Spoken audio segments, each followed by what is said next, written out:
Testing, testing. Hello, everyone. We're about to do the thing, but I want to test my audio balance right before we jump in. How do I sound?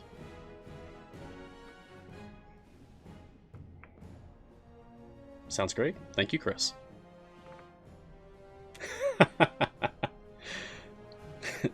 Do the thing, Julie! Heck yeah. Love Avatar. Okay. Here we go.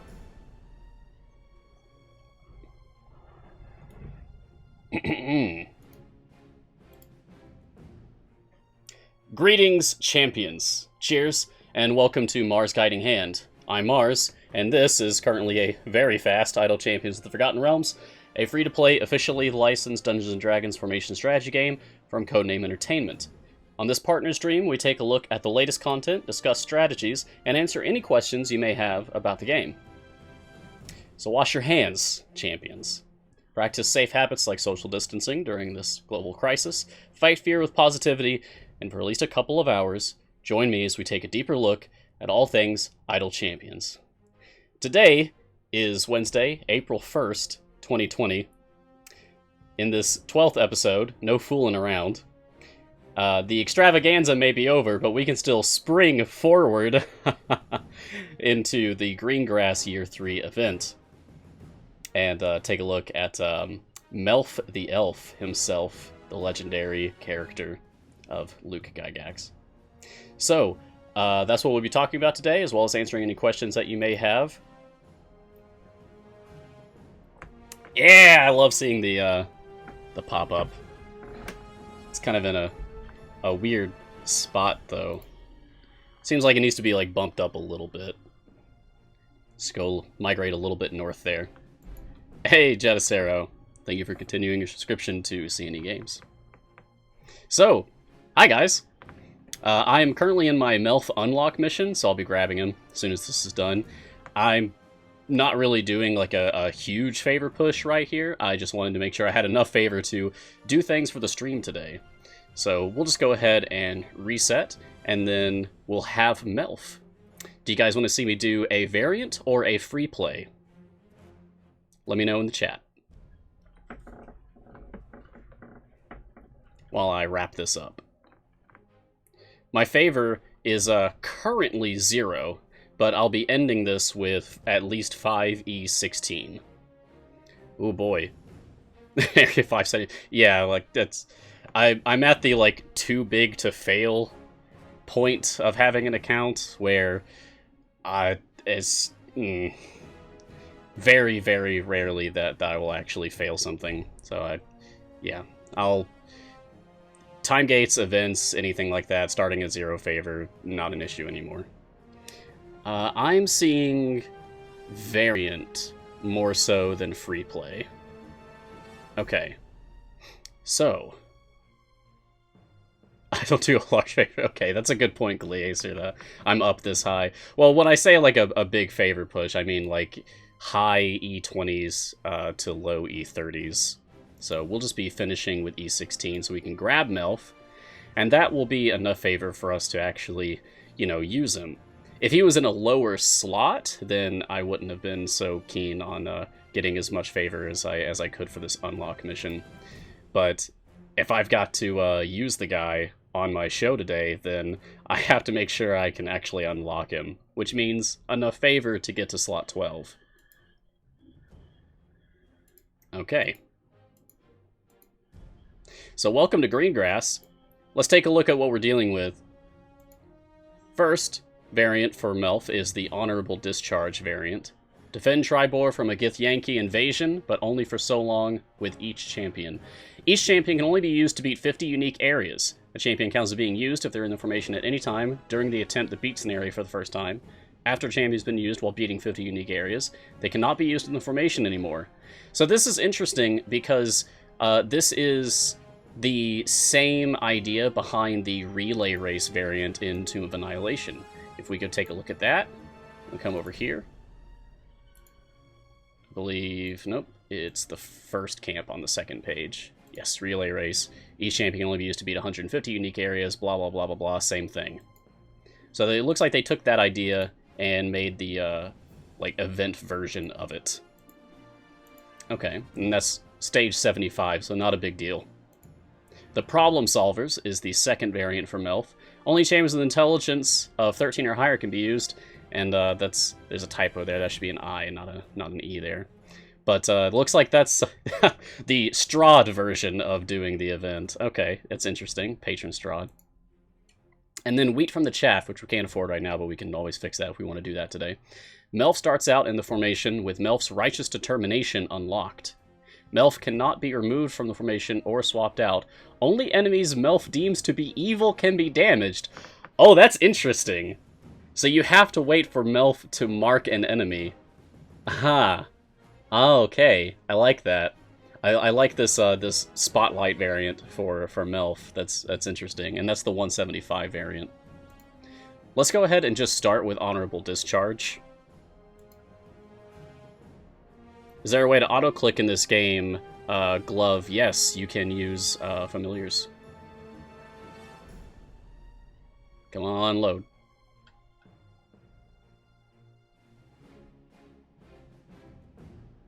Well, that's not right. I guess we're playing very fast today because my potions are still active from my previous run. Huh. Sean? How do you speed the game up? There are various champions that can increase the game's speed, such as Deacon, and Shandy, and Sentry, and now Melf as of today. Mins can also speed up the game a little bit. You're on it already? Okay, fantastic. Good to know. But beyond that, if you don't have any of those champions, you can also collect speed potions. Large potion of speed, medium potion of speed, small potion of speed, and huge potion of speed. Just showing a video clip? Oh no, I'm playing this live. I will take Boss 1 speed, since someone asked about speed champions. I'll show off various speed champions. Ranger training. Oh, Melf. There's the boy. Look at him. I'm going to put him at the front. He's not a tank, but I just want to put him at the front because he's kind of the star of the show today. This is really exciting. This game is running too fast for me right now. I don't actually want it to run this fast because I want to show off Melf at the moment. Okay, let's just get Jarlaxle out here for more gold at least so that we can level up Melf faster. And we will put some rogues out for Jarlaxle. You're not a rogue. Calliope, take a seat. You're not a rogue, Caddy Bree, take a seat. Dritz, you're a drow. You're fine. Potion of Pause needed. No joke, I would like that, actually. If you guys wanted to make, like, a time stop potion, I would like that. Maybe enunciate Melf a little better. Okay.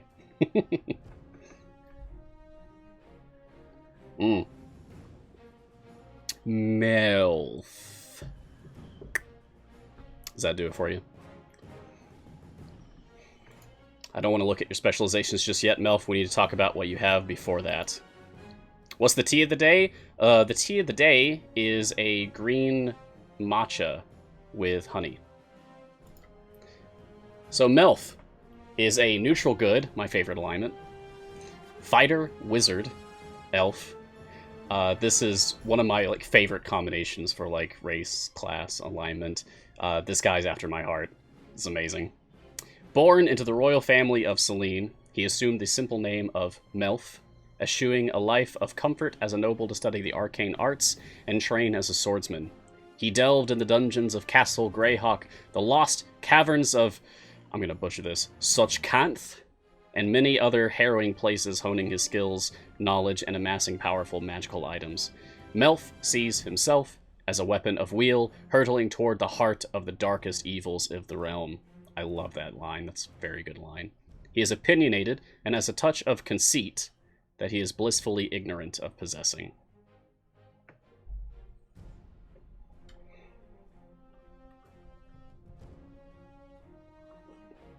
Well, Duros, I know that's been a rumor for a long time about is Melf just male elf truncated, but I don't think that's ever been confirmed. And no, potions are not supposed to carry over between adventures. That is some kind of bug that is happening. Is that actually confirmed? I want to see the source cited for this. Was there an interview or something? Male elf on the character sheet, so he just went with MILF. From Luke himself. Neat. I always thought it was a rumor. But he's finally in the game. This legacy character. Huge deal. This feels like the biggest, like, I guess, celebrity character to me since Drizzt was added to the game. Let's take a look at his game mechanics. First of all, his base attack, Zagig's Needle. 5-second cooldown. Melf leaps out and attacks the nearest enemy with his magic spear. If he has any minute meteors active, he fires one at a random enemy as well. That's his ultimate ability, Melf's minute meteors. 60-second cooldown. Oh, wow. Nice. I've noticed in his champion spotlight that they put out on the blog that he doesn't have any cooldown reduction for his equipment. But if he just has like just a flat 60-second cooldown for his ultimate, that feels good to me. Well, most of the time we see event champions come out that have like several minutes for their ultimates. So, Melf summons 6 minute meteors that float around him. They are fired when he attacks normally and deal AoE Bud-based damage. We don't have that yet, do we? No, he got removed. Oh, that's right, because we're in the Honorable Discharge variant. Well, okay. This is almost over because the speed potions are kind of ruining things at the moment. So I'm just going to drop enough contracts. Great. We've completed Honorable Discharge. Fantastic. That's one variant down in under 15 minutes of the start of the show. Oh boy. Too fast.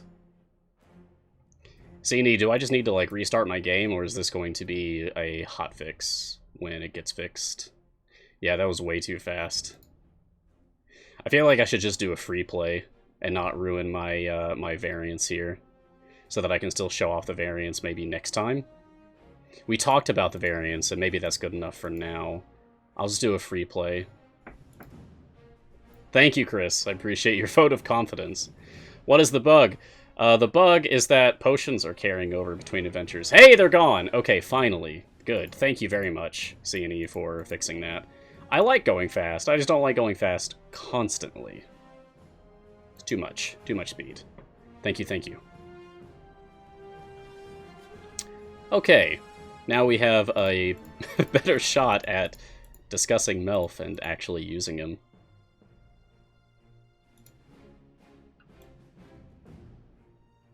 I know. I'm sure many players would have loved for that bug to persist, but it does kind of undermine my ability to perform on Mars Guiding Hand, unfortunately. I'm sorry. A very selfish desire on my part to have that bug fixed. How do I put out familiars so quickly? Well, I don't actually have any save formations for the event just yet, because the event just came out, so I haven't saved any new formations to the event. But you can hold the F key down on your keyboard, and it will bring up all of these different placements highlighted for your familiars. And then you can simply click on any of these placements, and a familiar will be placed there if you have one available. If you click them again, you can make the familiar go away. And if you click the familiar button itself, all of your familiars will go away. So that is how I am placing familiars so quickly. I hope that helps. I think we talk about that every single show, which is fine.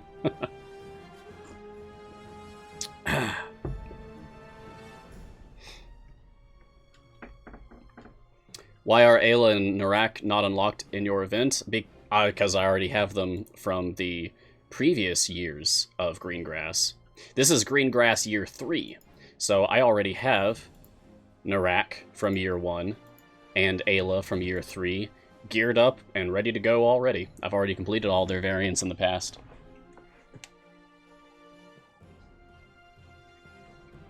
If you are seeing that you already have a variant completed for one of these champions, but this is your first time doing this event, then that is probably because you did a time gate for that champion, because you can do a single randomly determined variant for each time gate.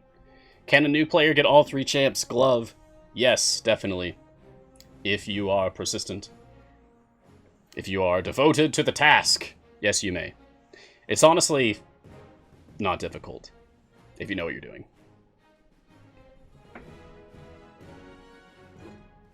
Shepherd's Warriors. So for someone new, would you recommend starting with year 1 or year 3?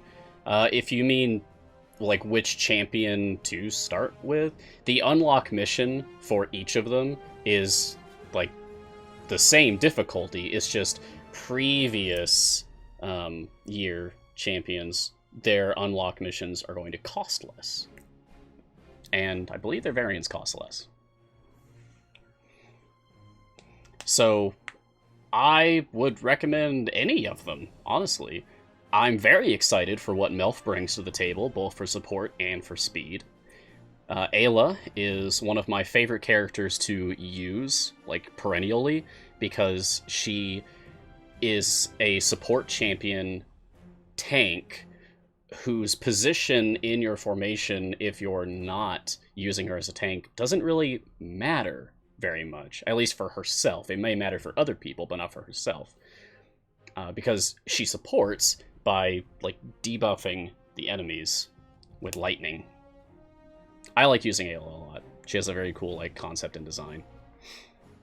Narak is interesting, as he is a... well, I'll just bring him out. He's a DPS support champion. I only ever use him as a support champion myself, but he's a Githzerai monk. He is a C&E original champion, which I love all the C&E original champions. They're always very cool. But he's able to support your supports in a very interesting way, as long as they have a high enough wisdom score on their character sheet, such as Dritz has a wisdom 14 here. That is high enough to qualify. Then Narak can boost their formation abilities further, with some exceptions.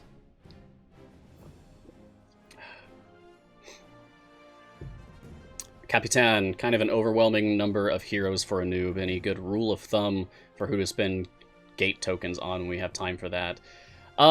It changes. Kind of as time goes on and the game continues to be updated, new characters roll out, old characters get updated. There's always, like, wavering opinions on who you should prioritize.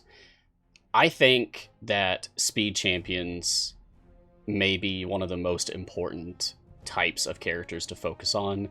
Deacon, Shandy, Melf now. Other people may suggest to you that you should go after very strong characters in the current meta, like Averin or Krull. But their overall usability may change over time. We don't know, as things continue to develop. I think that you don't really have many...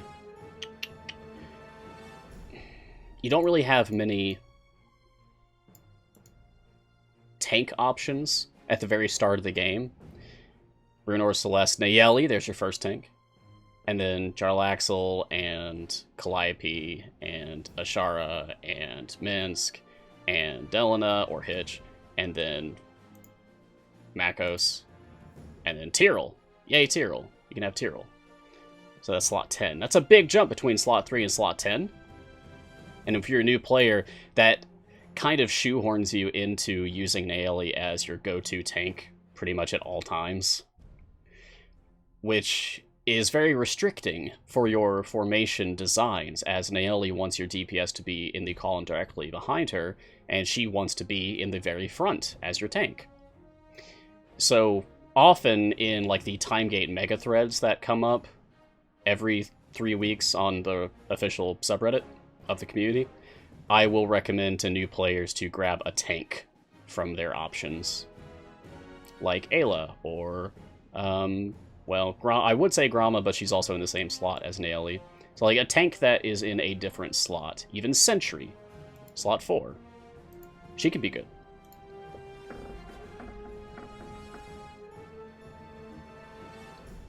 It's a very extended answer there, but I hope that helps.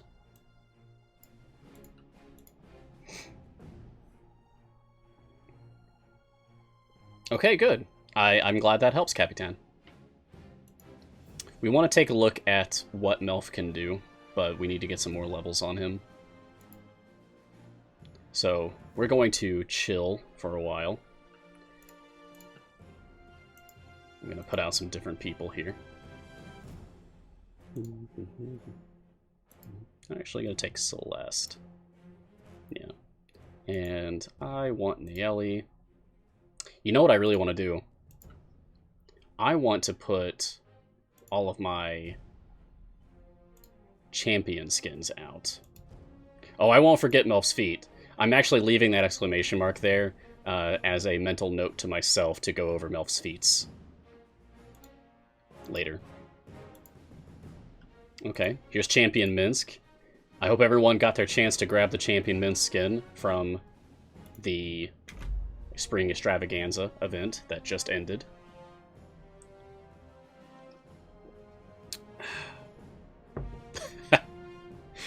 I'm not talking about the anatomy feat. Come on. No, feats as in special bonus customizable options that you can apply to each character. Flani asks, is there anything that I recommend doing at the start of events? I always find it so slow because you start with 0 favor. Sure. This is, at its heart, a formation strategy game and an idle game. So, if your problem is that it's so slow, then consider multitasking. Listen to a podcast or a stream, like mine. But if you mean, like, in terms of game mechanics, things that you can do, tips that I could give you for that. Potions are your friend, of course. They'll make it go faster and you'll be able to go farther. Or you could discuss with the community. Get on the Discord, get on the Reddit, talk to people. Or even the in-game chat, for that matter. It's a little button over here. Or, play around with different formations. If you have to wait to get up to your wall anyway, or whatever your target goal is for the run, you may as well use that time to experiment with maybe using some characters that you don't normally use. Try not to get stuck in the same mentality that, like, oh, I have to use X, Y, and Z. I have to use Brunor. I have to use Averin. Use different people. You may find that you simply enjoy certain characters more than others, people that you may have been neglecting. You may find that you understand certain characters' mechanics better than others. Maybe some characters are kind of difficult to grasp. I know Archon and Artemis can be difficult for players to understand how their mechanics work. They're kind of a puzzle in terms of where you place them. As for me, what I generally do for my very first run, I get Jarlaxle out there. And I make sure to take his Master of Piracy specialization. And then I put as many rogues and drow in the formation as I can to further increase his gold find. And this allows me to generate the income of my favor for my first run much faster than otherwise. I hope that helps. First run's all about the gold. That's right, Northbound. You're welcome, Flonny. This is a good time for taking questions while we're waiting to get upgrades from Elf anyway. So if you guys have any more, I'm happy to take them.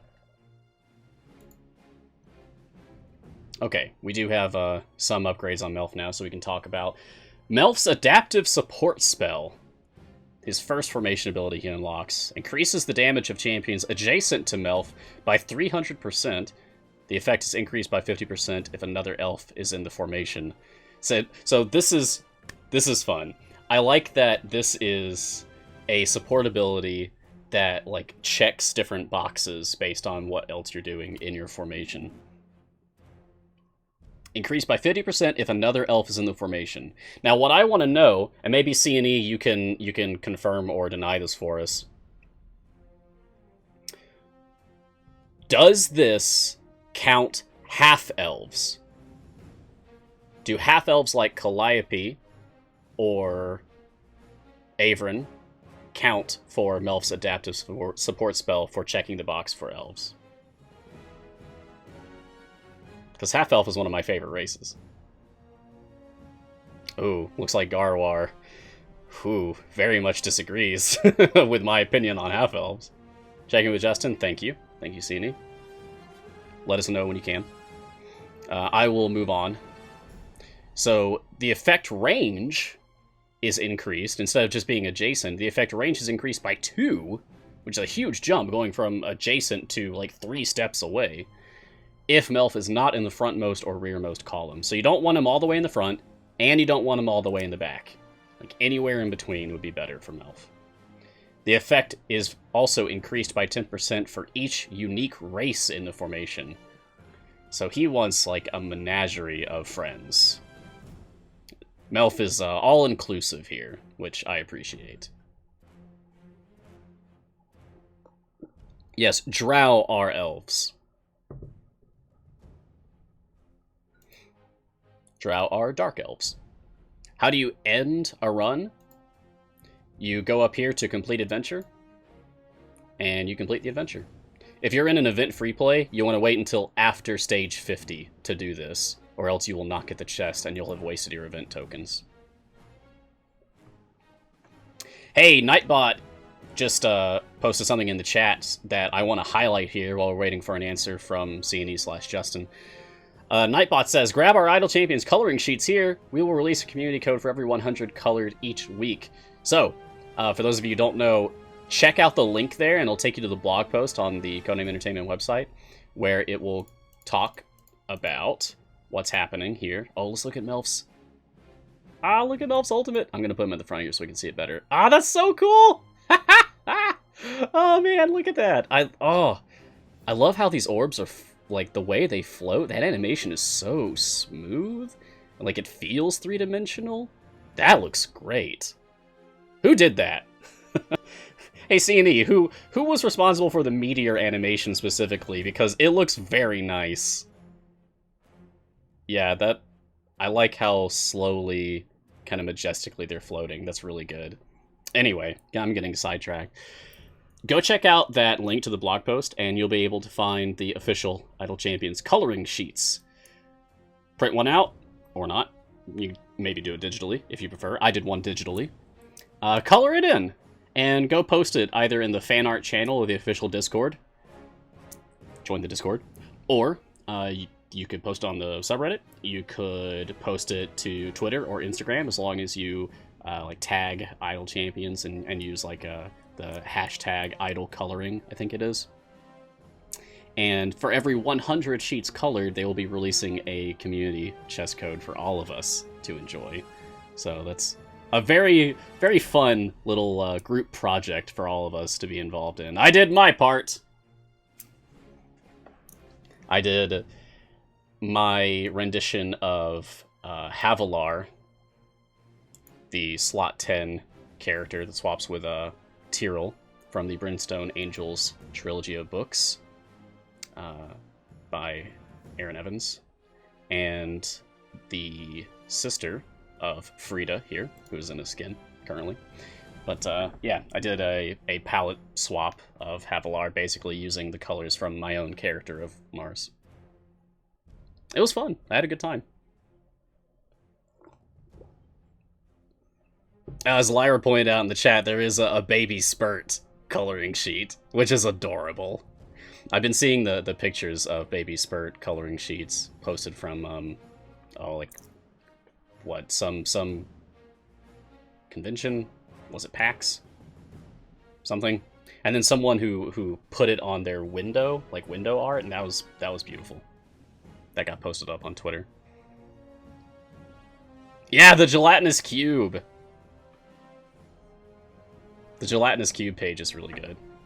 PAX East, thank you, Garwar.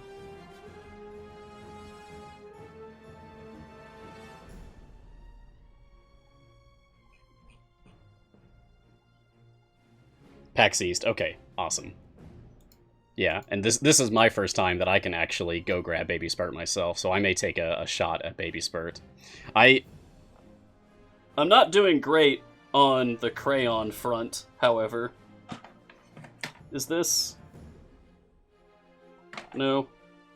Somewhere in here in my cubby holes, I have some crayons. Not many. Just a handful, really, and they're all, like, old and broken. No big box of crayons over here, so my options will be limited. And, honestly, it's part of the fun. Alright, Melf. Let's take a look at what else you have. Next up, Melf's Righteous Determination. Melf knows exactly what evil is. Don't doubt him. Whenever an enemy spawns, it has a 50% chance of being deemed evil by Melf. Enemies that are deemed evil take 50% more damage from all ultimate attacks.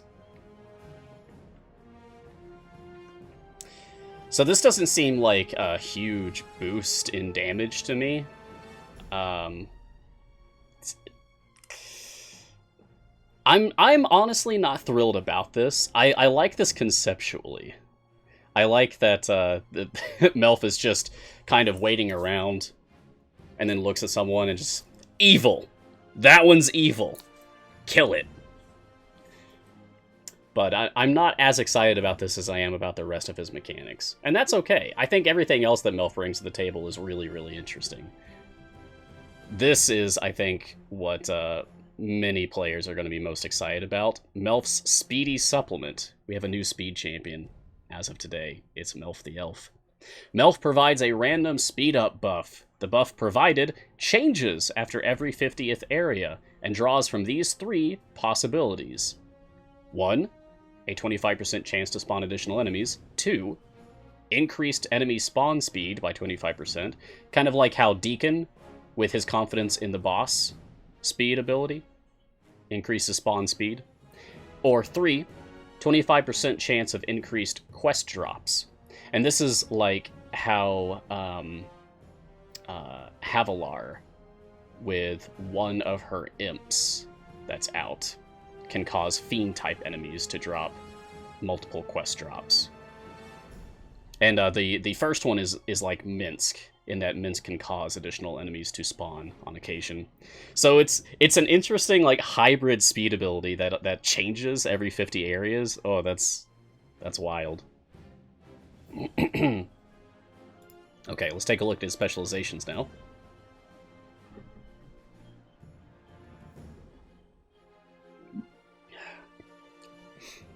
Melf has 3 specializations to choose from. Bonus Adaption focuses Melf's efforts on improving the formation's damage through his adaptive support spell. And again, that's his support mechanic that changes its like power and its range based on 3 different like checkboxes, whether there's another elf in the party, whether he is in the front or the back or somewhere in between, and then how many unique races are presented in the formation at once. So that just increases the effect of his support spell by 100%. His middle specialization option is Extra Supplements, which focuses Melf's efforts on increasing the speed the formation progresses at through his Speedy Supplement, which looks like it's just a straight double, just like the adaptive support spell specialization. It's plus 100% to the effect, which should take it to 50%. I'm going to take that and look at it, but we'll talk about Absolute Righteousness before I do that. The right side specialization is Absolute Righteousness, the one I'm least excited about, but focuses Melf's efforts on defeating evil, or at least evil as he sees it with his Righteous Determination, increasing the effect of Melf's Righteous Determination ability by 100%. So I'm going to take extra supplements and just look now at his speed ability. Yes, the 25% chance for each of these has increased to a 50% chance. Fantastic.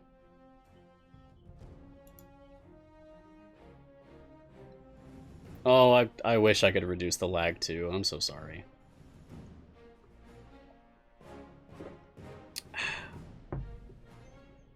Hey, C&E, I may have missed it in the chat. Did you guys get back to us about whether half-elf counts for elf or not?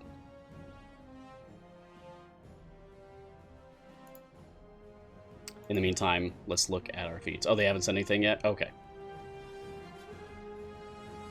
No on half-elves, yes on drow. Okay, thank you very much, C&E. Thank you for the official confirmation of how this works. So half-elves will not count as elves for the purpose of determining the effect of Melf's adaptive support spell. Good to know. Nice timing, yeah. Cheers. Morton Zamje, what type of tea do I drink? All kinds. Herbal, green, black, chai. Today, I have a green matcha with honey, but it's usually different every single show. And I have, I'd say 2 or 3 cups of tea per day, usually. So let's take a look at Melf's feats now. His default feats, we have Selflessness, increase the damage of all champions by 10%, and we see this everywhere. Like every support champion has Selflessness. Supportive Ally, increases the effect of Melf's adaptive support spell ability by 20%. I'm going to take that one. I'd say this is the most important of his default feats. I've got your back as long as you've got mine. It's nice. Prince Bright Flame is nothing if not selfless. Certainly not humble. His locked feats, he has 2 feats that cost 12,500 gems. And he has 2 feats that pull from just standard gold chests. We have Inspiring Leader, the upgrade to Selflessness, which is a 25% all champion damage boost. We have Melf's Medium Meteors is the other gem feat, increasing the effect of Melf's Righteous Determination ability by 40%. We have Encouraging Ally, increasing the effect of his adaptive support spell ability, which is the upgrade to Supportive Ally, but you can have them both on the same time. And then we have Rushed Plants, increasing his speedy supplement ability by 40%. Oh, that's the one I want. More speed, more speed. Melfs. Yeah, it's a mouthful. It does feel a little strange to say it as that, but that is how it is written in the game, so that is how I will call it.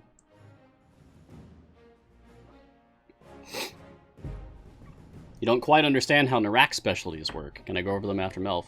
Yeah, we can go over Narak and Ayla today. We certainly have time for it, I believe. I don't want to spend as much time on Narak and Ayla as I will with Melf, but they are part of the Green Grass event, so I feel that that's appropriate.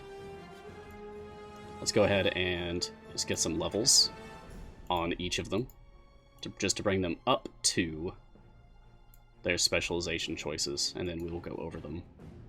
So Melf's the star of the show, and he's not really in a good position right now. Let me see if I can't put together a better formation using Melf. Let me just take everyone out first.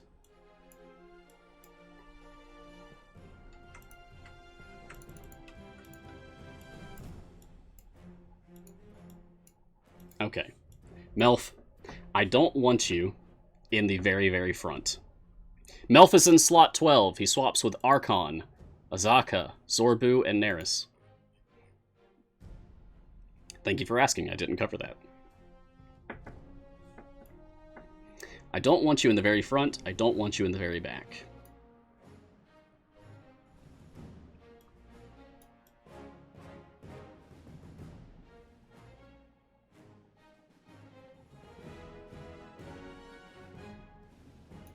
I think here is okay for now.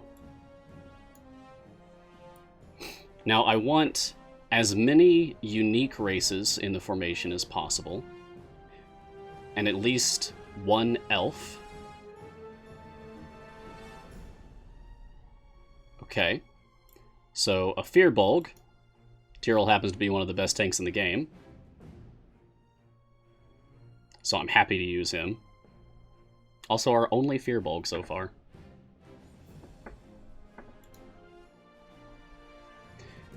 What elf do I want? Probably Ayla. I use her all the time anyway. Yeah, okay, that was a big jump. Alright. Let's go ahead and put Tyrell in his wild shape form.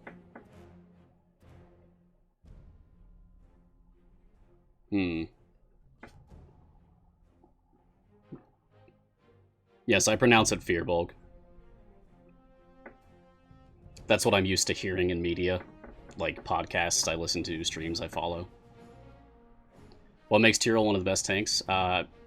He has huge health. His ultimate gives him a gigantic shield when he's in his tanking specialization. As a tank who can self-shield, that is huge. That is a very huge boon for Tyrell for tanking purposes. There is only one Yuan-Ti. That's a good point. Yeah, we can bring Sasaspia in here. Sure. Who would I want to use as a DPS for this? Oh, there's only one... Well, there's two Turtles, but...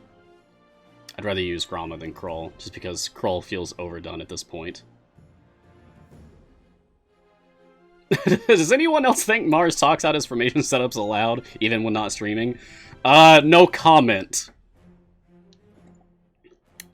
No comment. Very funny. Feybinder, is this Melf the elf from Greyhawk who came up with Melf's Acid Arrow? It is the very same. That legendary character. No, that was a real T-sip. I still have tea left in here. This is Prince Brightflame himself. The legendary, the iconic Melf the elf.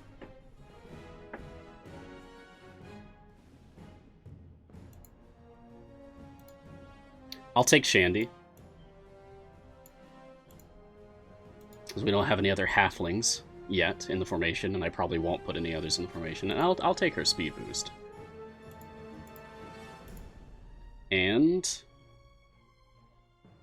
I'll take Calliope. We don't have a half-elf in here yet.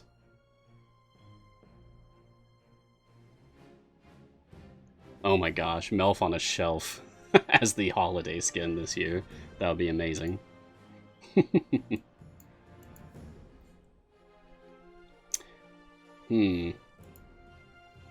We don't have a human yet.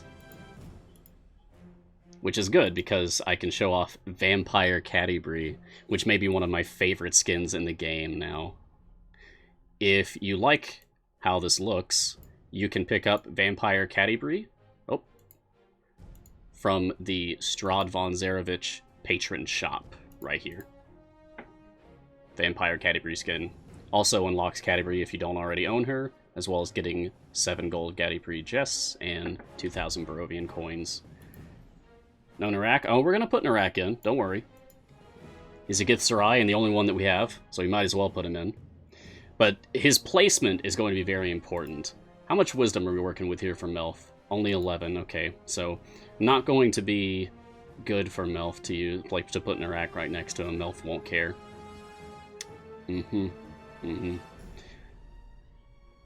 So at this point, we just need to pick a DPS character, really. How about the new Strix? Now that Strix has been reworked, I need to experiment with using her as my DPS again. So I'll take her Anxious Fireball specialization. Okay. And this looks like an okay... Well... This looks like an okay formation. Shandy isn't reaching Strix right now, which is an issue. But we could maybe adjust that. Yeah. But I still want, like, Narak to be touching multiple Wisdom 14 plus support champions. I'm going to be tweaking this a bit, but I am going to go ahead and save this formation now. I'll be experimenting with this formation more.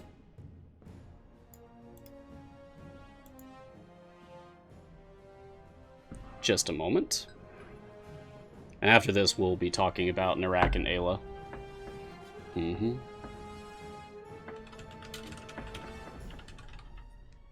Melf experiment.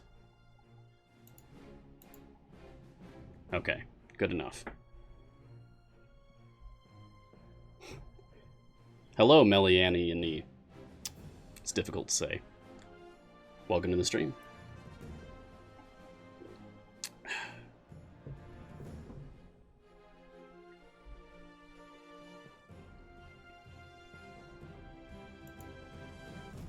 We are not missing a pureblood elf or drow Daemon Black because Ayla is a wild elf, so she should count for Melf's support ability.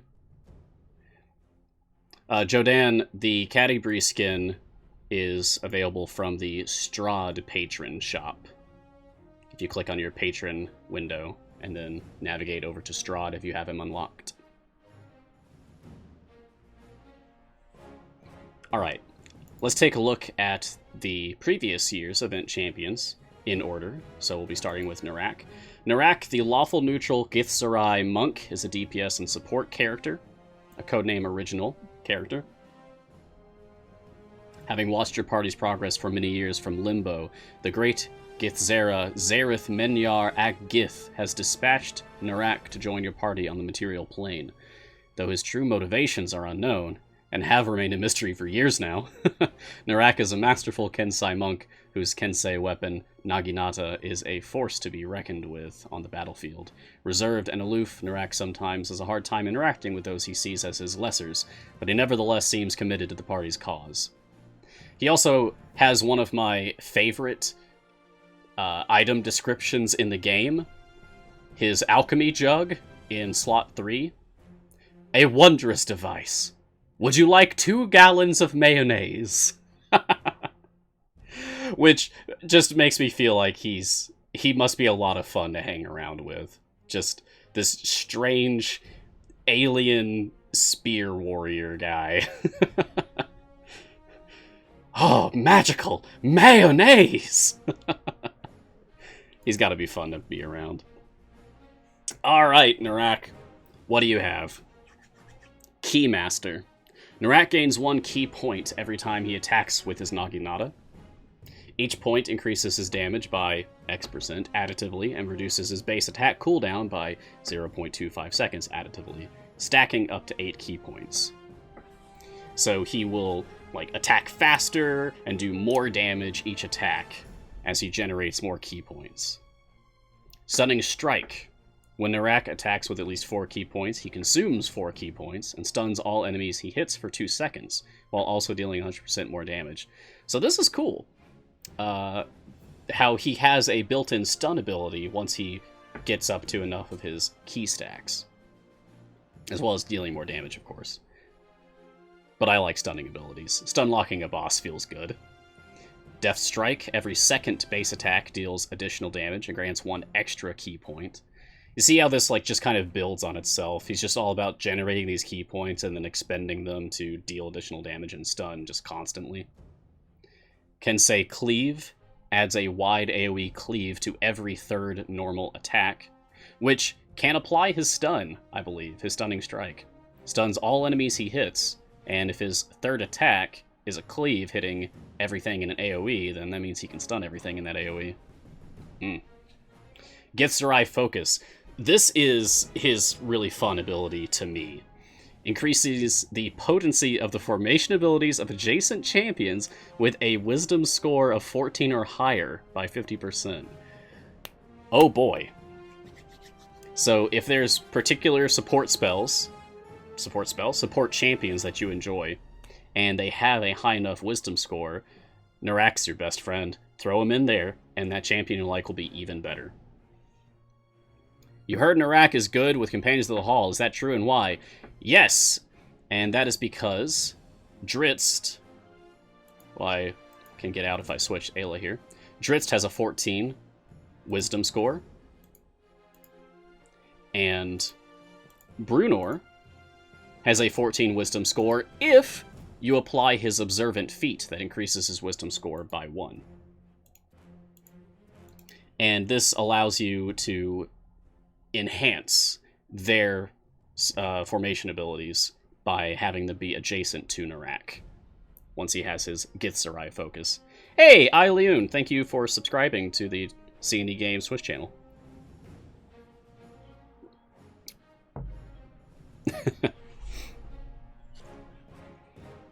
Notably, Drizzt and Bruenor have the Bounty of the Hall Gold Find boost built into them. Every member of the Companions of the Hall has this Bounty of the Hall Gold Find ability, despite not being Gold Find tagged champions, like Jarlaxle. Jarlaxle is a gold champion, but Drizzt, Bruenor, etc. are not tagged as such, despite having an ability that increases Gold Find. And that Gold Find ability is affected by Narak's Githzerai focus.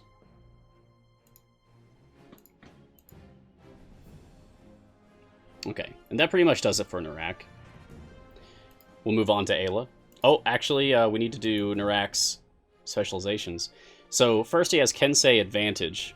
Grants additional key points when he strikes effectively. He gains 3 key points when he hits multiple enemies. So when he does his cleave on every 3 attacks, he will gain 3 key points, which means he'll generate those stuns and those extra damage just faster. Whereas Unerring Accuracy grants additional key points and damage. Deft Strike does 100% more damage and grants an additional key point. Deft Strike being his second base attack. So it's like different specializations that kind of decide, like, do you want him to build up his second attack bonus damage more, or do you want him to build up his like third attack cleave more?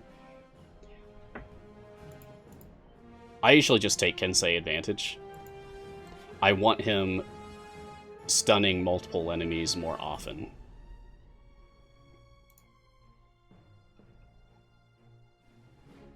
Okay, now we're done with him. He has his ultimate, of course, Sharpen the Blade, which just increases the damage of all of his attacks.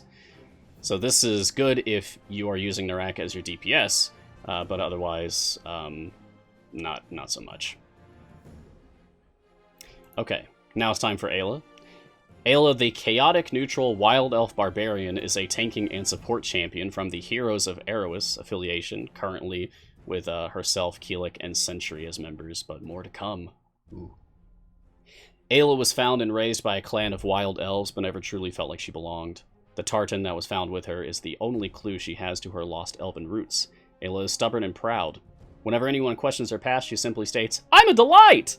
However, her smirk holds a lifetime of anger and questions that she's held close to her heart. Her first mechanic is the Storm Aura ability. Every 4 seconds, a random enemy approaching the formation is primed. Primed enemies take 50% more damage from all champions.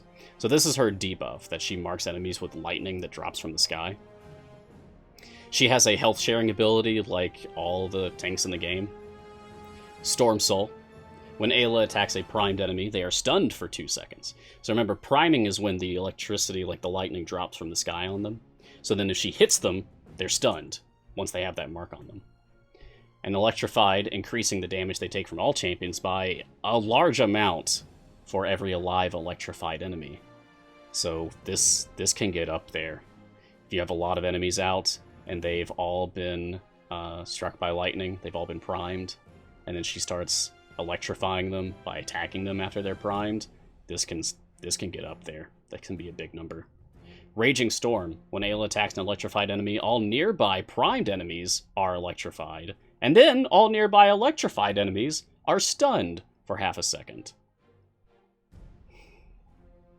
Shielding Storm. This is what makes Ayla a pretty good tank. She has a self-shielding ability, much like I described Tyrell having a self-shield, only Tyrell's self-shield comes from his ultimate attack, and Ayla's is just baked into her core mechanics. When an electrified enemy attacks Ayla, she gains a temporary hit point shield at 10% of her max health for each alive electrified enemy. We've unlocked her ultimate, which is just like a big drops lightning on everybody. Stunning everything for 5 seconds, deals 10% more damage for every electrified enemy on the screen. It also just looks really cool when you have a ton of enemies at once. Sometimes it crashes my game. That's rare, though. Okay, her specializations are Stormcaller and Stormbreaker. Stormcaller reduces the cooldown on her Storm Aura by 2 seconds. And just a reminder, Storm Aura is the very first ability that drops the lightning from the sky. So normally this is a 4-second cooldown, but you can just get that out more often by taking the Stormcaller specialization, effectively doubling how often enemies get primed with lightning. Stormbreaker, however, Ayla Storm is more forceful, stunning enemies for a longer duration. Increases Ayla Storm Soul stun by 2 seconds and increases the length of Ayla's Raging Storm stun by 0.5 seconds. The Raging Storm being, here it is, the AoE effect. How she attacks something, it's electrified, it gets primed, and then boom, everything nearby that's also electrified is stunned. So that'll become like a full second of stun. I kind of waver between which of these I take. I don't think I have a preference, really. Stormcaller is better if you just want her debuff to happen more often. Stormbreaker is better if you want, like, more stun to happen more often, I guess. These days, I'm usually taking Stormbreaker more often, but I don't think I really have a preference, honestly. Okay, does she have anything else that we need to talk about? Oh yes, of course! Her arrow is synergy! She has a team ability and affiliation ability, because there are other members of the Heroes of Eros in the game. So this is going to get stronger with every additional member of that affiliation that's added to the game. So keep an eye on Ayla, and Keelik, and Sentry, and the others when they are added. Ayla contributes to the Eros synergy pool as follows. 100% per electrified enemy on the screen to a max of 10,000%. Electrified enemies then take additional damage equal to 25% of total Eros synergy pool. So if we really wanted to use Ayla to our full advantage here, then it would behoove us to consider using Sentry in slot 4 and using Keelik in slot 5, as they are fellow members of the Heroes of Eros. But I'm not going to do that right now. I may be experimenting more with how we have this formation set up. I really want to incorporate Melf into my formations, but that's hard though, as he does swap with Zorbu, who is one of the favored DPS characters at the moment. I feel like regardless of whether Melf ends up in your optimal teams, he should certainly end up being used by many players simply for his speed abilities. Let's see what speed ability he's currently working with.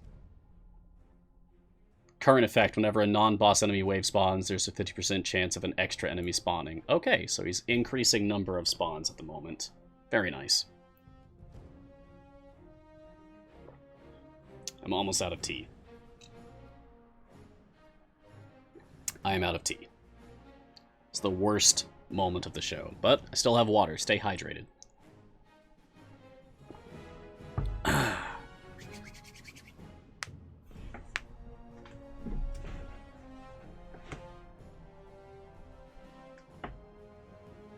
Melf's an interesting character in that his support ability isn't... It's not necessarily complicated as much as it just seems like fun to play around with, to see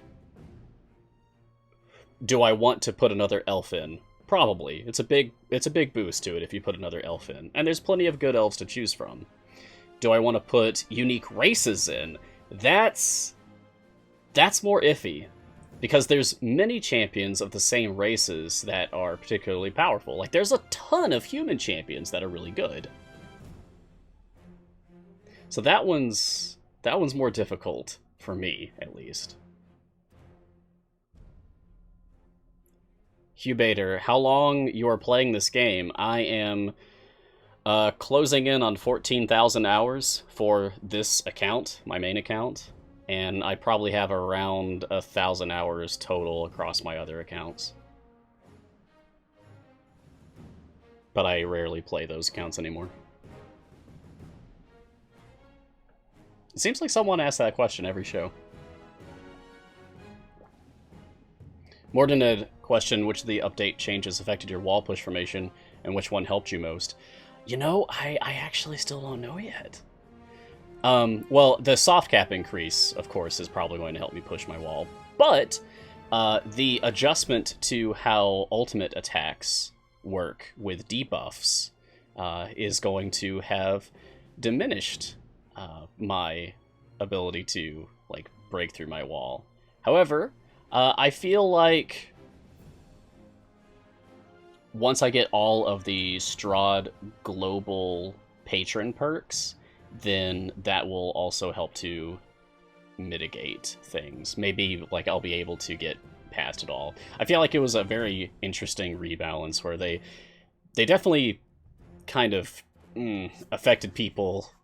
Like, reduced your maximum wall because of the debuff mechanic changes to ultimate damage, but increased by giving us a soft cap increase for the level of our characters. Now we can get to, like, E60 something. What is it, E63? Which we are far away from currently, but I was closing in on my last run. Or no, 2 runs ago. Wow. If I wanted to use Birdsong in this formation, who would I replace? Oh, that's an interesting question, giving me these, like a what if, a hypothetical. Okay. If I wanted to put Birdsong in here, well, who would I replace? The obvious choice would be Ayla, because they're the same slot. However, that then reduces the efficacy of Melf, as I do want another elf in here to increase his adaptive support ability. So then the real question is, what other elf would I add to my formation to replace someone else if I lose Ayla to put in Birdsong?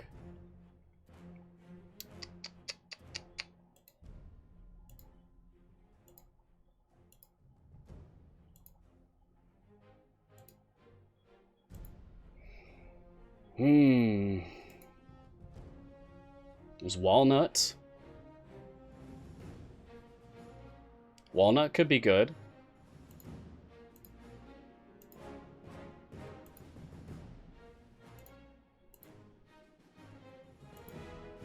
Yeah, probably Walnut. Either Walnut or get crazy with it and try Delana DPS. Which means I probably wouldn't be using Strix. Well, I could always respec Strix to try to go for her support abilities instead. Jarlaxle does fill the elf slot, but he's not in any capacity a support character. He's a DPS and a Goldfind character. I could put multiple elves in, but I don't believe putting multiple elves in will further enhance Melf's ability.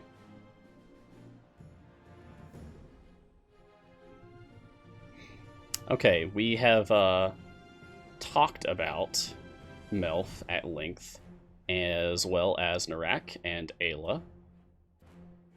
We should cover the Greengrass event itself. So first of all, I love the art in this event. Oh, there's all these flowers everywhere. It's just so colorful.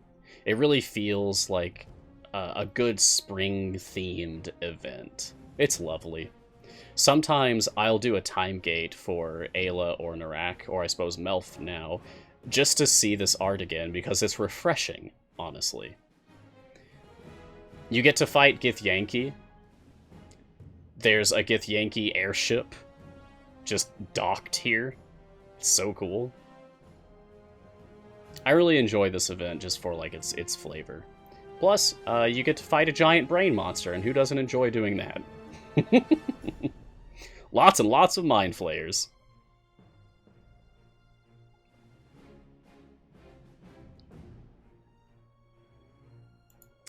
One thing that we should cover is Melf's achievement, his champion-specific achievement. And it's important to note that you don't have to get a champion-specific achievement for an event champion during that event. You can get this achievement at any time. So focus on getting the other achievements, like collecting all of his equipment, doing his variants, getting to at least 275 in the free play. Don't worry about like prioritizing this, because this is also just something that you'll get naturally as you play the game. It's Melf's Broken RNG. Complete 200 consecutive areas with Melf's Speedy Supplement providing the same buff. His Speedy Supplement being his speed mechanic that gives one of 3 different possible speed boosting game mechanics, whether increasing the number of enemy spawns, increasing enemy spawn speed, or increasing the number of quest drops from enemies. It changes after every 50th area, so it's just luck of the draw. Eventually you will get this, so try not to stress about it. I'm in a free play near my wall. This is the best place to use bounty contracts to get event tokens. I would say so. Sometimes I use bounty contracts at the very, very, very first area of the very, very, very first run, just to get some immediate gold to start leveling people. But then I will not use them again until I am deep into the adventure, just to get some instantaneous gold. It's not as important for me now to decide when to use my bounty contracts, but if I were a newer player, then I would wait to use them until I was at my wall, yes.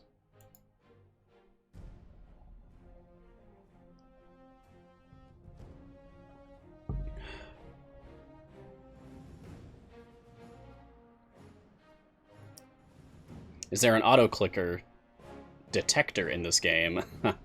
I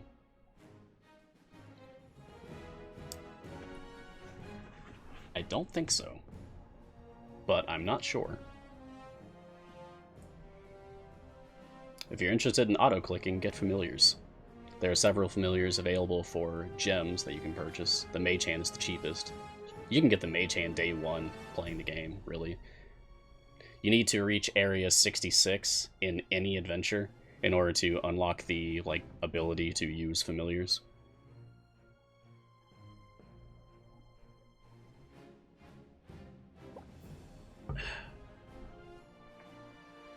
You heard someone saying there's an event that requires 60 silver chests, Morphader.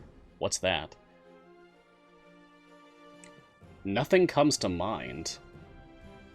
Nothing comes to mind that requires 60 silver chests. There are patrons that require a sacrifice of silver chests in order to unlock them, but it's certainly not 60. Yeah, someone may be pulling your leg there. No Twitch drops.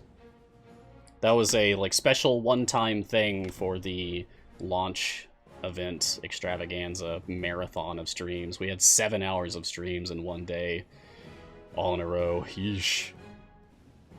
If C&E has further plans to do Twitch drops, then I am not part of those plans. You're welcome, Morphader.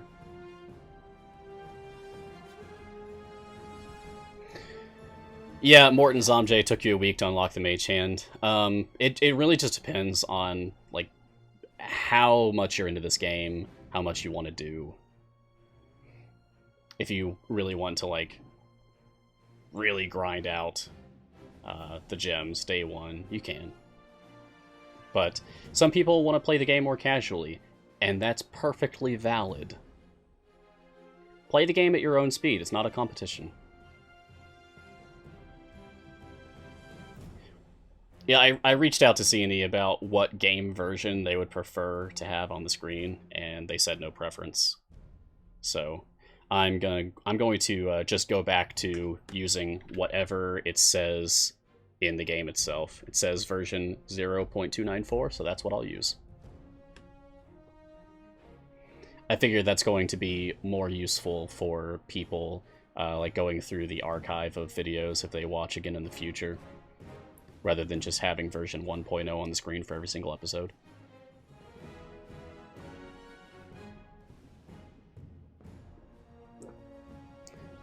Bogart Ramshackle, shouldn't all the companions of the hall count as Goldfind champions?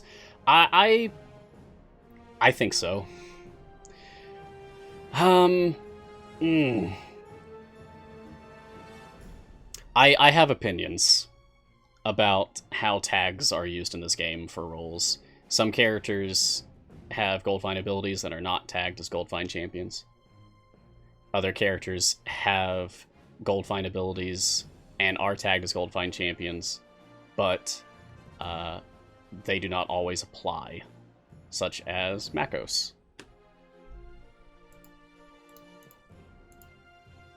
Makos is a DPS support and gold champion, and he only actually has a Goldfind ability if you take his Dark Luck specialization. If you take his Dark Blessing, he doesn't, and yet still counts as a gold champion, which is strange to me.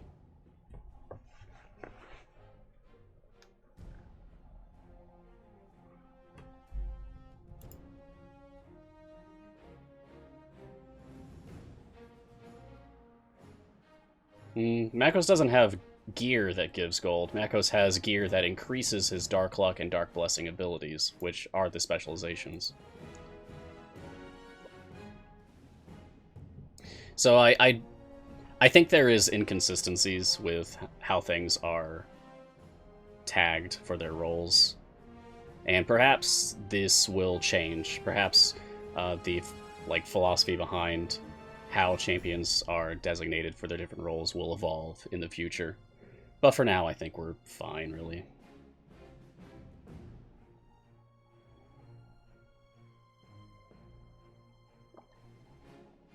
Yeah, the one that stands out the most is Azaka, who is arguably the most important Goldfind champion in the game. And yet she's not tagged as a Goldfind champion.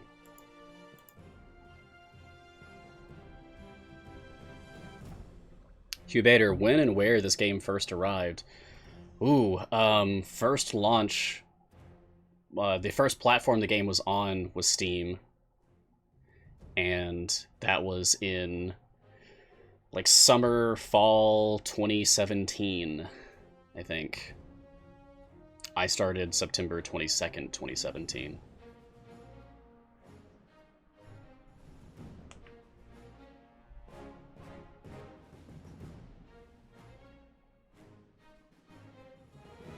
Dave the Aztec says, by the way, Briv makes the first Melf variant kind of pointless. 15 skips, no need to rotate heroes. That's a good tip. That's a cool tip for, like, using Briv to skip the stages as much as you can in order to cut down on the number of stages that count against you using champions in that first variant. But I wouldn't go so far as to say it makes the variant pointless. That's negative thoughts. I would rather say that you have found a very interesting synergy for using Briv in order to overcome the challenge of the variant. That's a more positive way to spin it.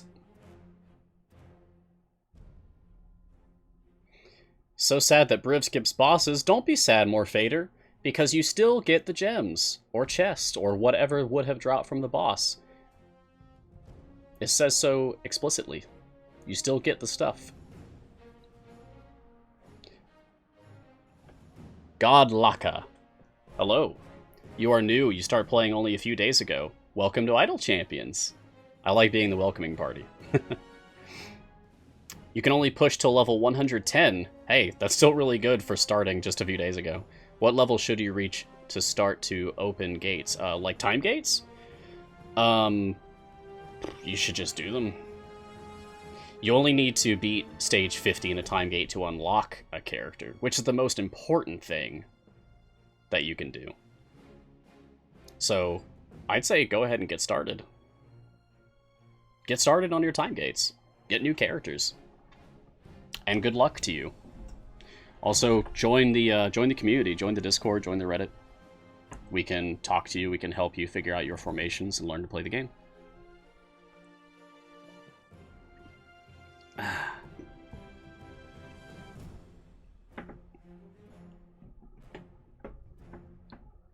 Hofi386, when does the champions and the time gates reset? Do you mean when... Can you clarify? When do they reset? As in, your choice of champions for the time gate? Or do you mean for the increasing level of difficulty for choosing the same champion? When are you able to choose another 3? So between each event, there is a natural time gate weekend, we call it, where it's a free time gate weekend. Everyone gets a free time gate on the weekend in between events.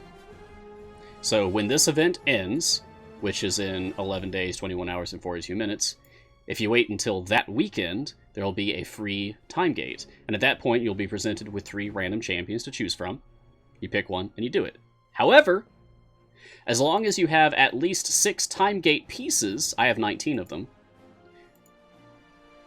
then, instead of having 3 random champions to choose from,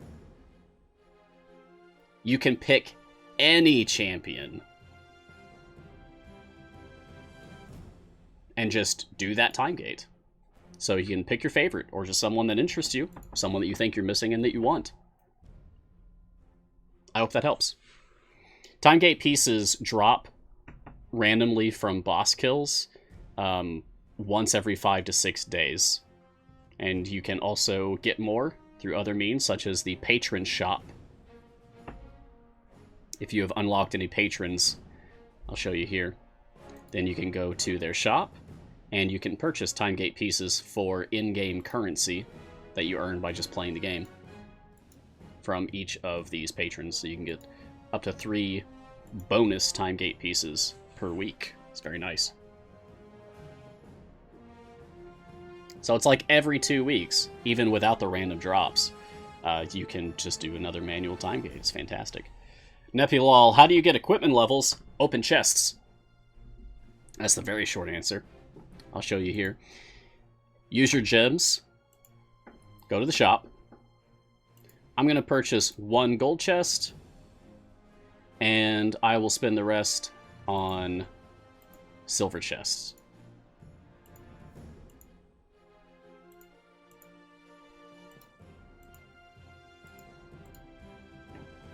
Okay, so I'm going to open 35 silver chests here, and no shiny this time. I know some people may have been expecting that. But you see how I just got a whole bunch of gear, and it'll show you the large window here. All of this gear, even the duplicate equipment, even though it says duplicate, it still grants item levels to that equipment. Nothing is ever a total waste. Unless it's the shiny on a cooldown reduction item that is already at maximum level for the cooldown reduction. That's a very, very rare situation. Gold chests will also drop items that can grant you item levels, of course. But another important thing to note is that you can get blacksmithing contracts by opening chests. And blacksmithing contracts just directly grant item levels, but to a champion of your choice. To a random gear on that champion, a random piece of equipment on that champion, but you do get to pick the champion. Now, I've actually been working on my Rosie, just to finish bringing her up to an average item level of 50. So I'll use these on her. Now she's at 48, and we'll give her one more, and that'll be it for now.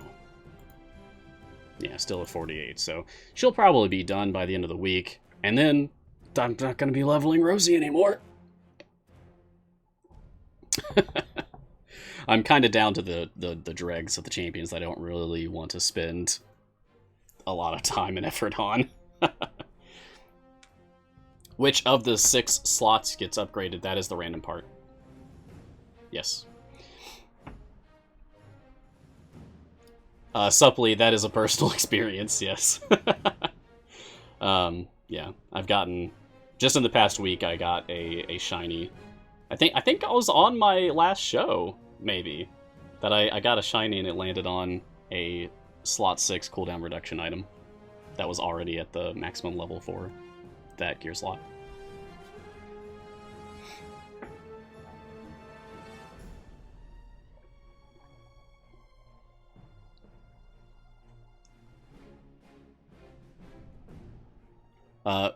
Uzwar, I've heard things about an incoming item level rebalance. Have you heard anything about that? No, I have not. That has been something that's kind of on and off discussed in the community, but I haven't heard any like official word on that in a long time.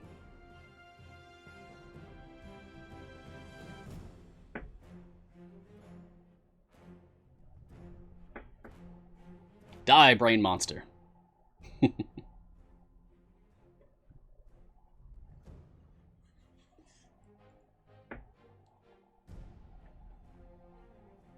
How do you check item levels? If you mean like your total across all characters, you just have to total everything manually. But if you want to access a quick and easy menu for looking at your item levels, keep one blacksmithing contract in your inventory at all times. And this will allow you to pull up this window, which shows you your average item levels for every single character that you have like all 6 pieces of gear for them. Notice Melf isn't showing up in my list yet because I don't have any gear on him at all, and you need all 6 pieces of gear for someone to show up in this window. But then you can also hover over any gear here to just quickly look at all of their item levels.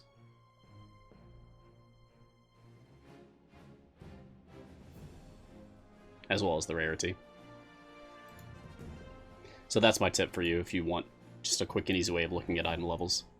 Just use a blacksmithing contract, but don't actually use it. It's like a confirmation window, so just don't click anyone once you're on that screen.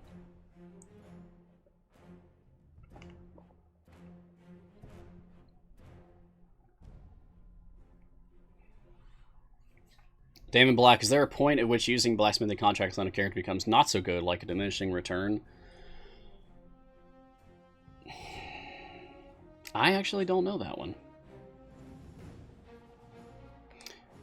I have a personal goal of getting every event champion to average level 50 or higher, which is hard enough to keep up with the constant expanding roster of the game. Every 3 weeks we get a new character, and there's the like occasional evergreen character that's also added to the roster. So it becomes, well, it's difficult to keep everyone up to that. I'm behind. I think I need to have like 8 champions, well 9 as of today now, with Melf being added, that I need to still get up to average item level 50 or higher. But that's just my personal goal. I just chose 50 arbitrarily.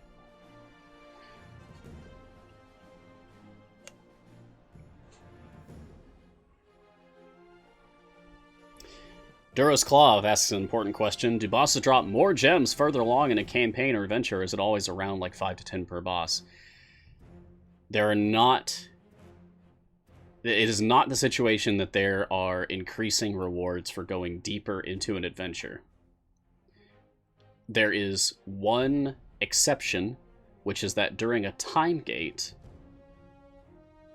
the first time you clear each increment of stage 100, you are rewarded a silver event chest for that character whose time gate it is for. So for example, if you cleared up to stage 600, then you would get 6 total silver event chests for that champion. But that, I believe, is the only exception. Gems are not affected.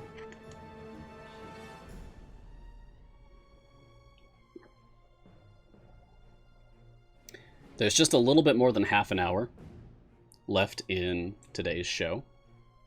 So if anyone has further questions, feel free to ask them. And otherwise, anyone who may be joining us late, welcome to Mars Guiding Hand. We're covering the Greengrass event, Year 3. We're talking about Melf, Narak, Ayla, and answering any questions that you may have.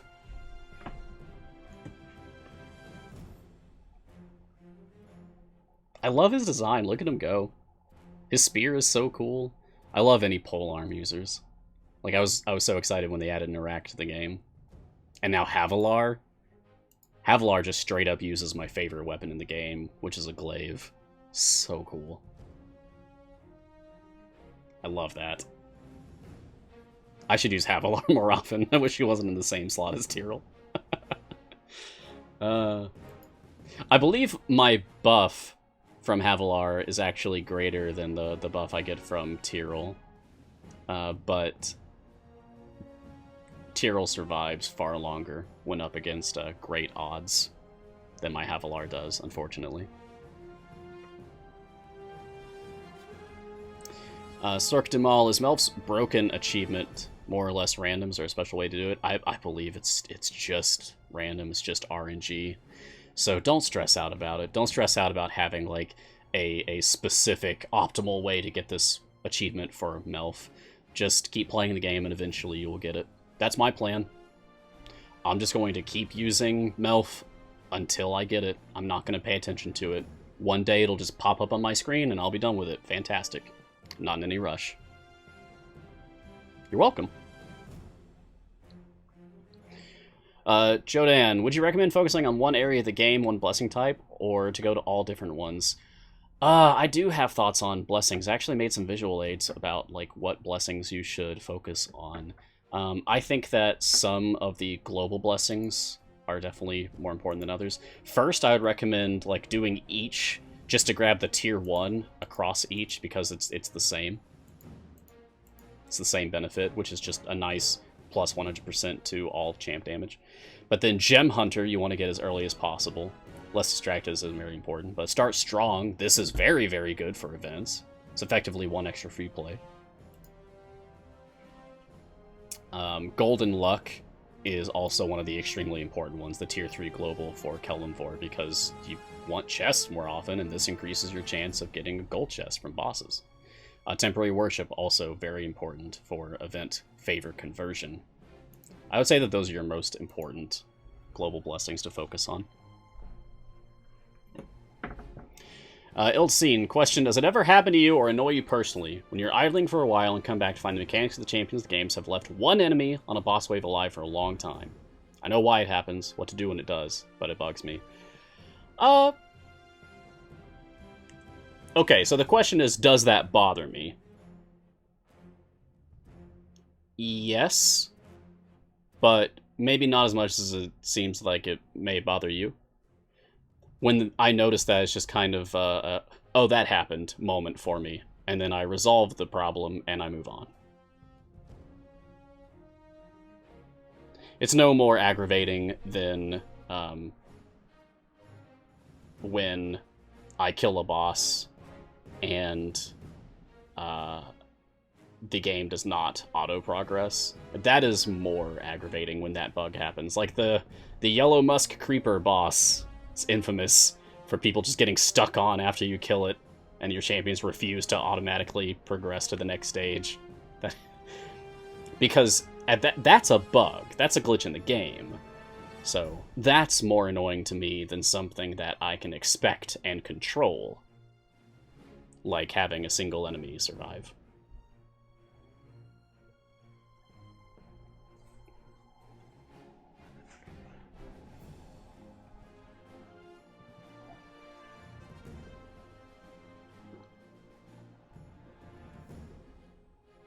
Dancing Penguins! Your chest gave me Calliope's purple bracers. Oh, that's fantastic! Oh, I'm so glad. That's good. I love when you guys tell me what you get for my chest. Especially, like, epics or shinies or cool feats that you got.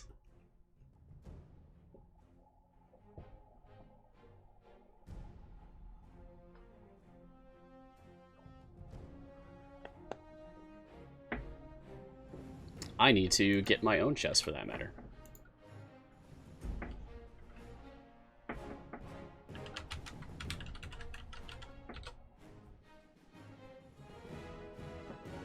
So I had this friend, and I don't want to name anyone by names here, of course. So I'll just make up a random name for my friend here. Let's go with Pulu.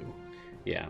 So my friend Pulu, he came to me saying, "Mars, I've got problems. I woke up yesterday and I couldn't breathe air anymore. That's why I'm walking around with a fish tank on my head right now and talking to you, and why my voice sounds all weird. And do you know why? Is it? Can you make any sense of this? Heads or tails of my situation?" And I said, "You got gills, Pulu." It's terrible. Cini, you gotta be nicer to me about these chess codes. It's just getting harder and harder to make them into jokes every time.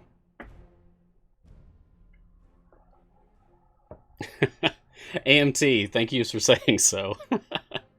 It's all about the stream. I'm glad that you're enjoying the show. I try to make this like a cozy, fun little atmosphere for everybody. Somebody in the Discord says something really nice, that it was their first time ever watching any stream at all for anything, and that it felt like hanging out with a buddy. And that made me smile so much. That was wonderful. Does an epic bounty contract count? Heck yeah, Dave, that's fantastic. C&E, easy chess codes or a shiny button? Honestly, it kind of hurts to say it, but I want to go with the selfless answer, the altruistic choice, and say, yeah, fun chess codes. Yeah, that's more fun than getting shinies. Ugh, that's hard. That was hard to admit, though.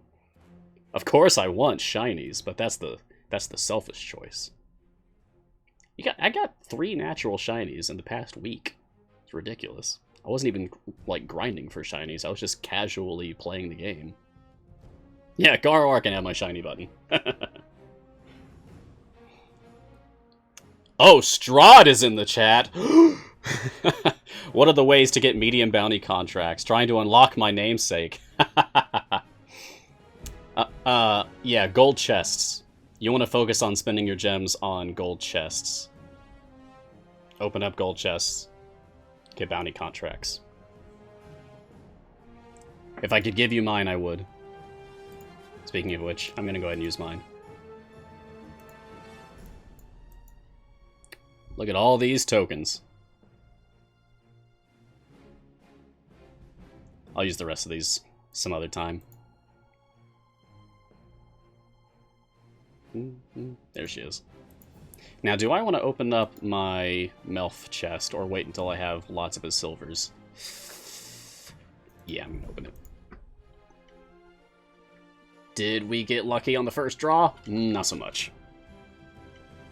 Okay, hey! We got the acid arrow! It heralds my arrival. Excellent. Good flavor text on that. I like it. Chainmail. I prefer to be long gone before an enemy is close enough. Very good, very good. We got the acid arrow. Acid arrow confirmed. Actually, I have Gromma out here for another reason. Because, and maybe I should be using Gromma as my DPS, because that would be funny. Gromma. Gromma. If I switch her to the Circle of the Swamp specialization, Gromma now casts Melf's Acid Arrow as her primary attack. Yeah! Alright, Gromma.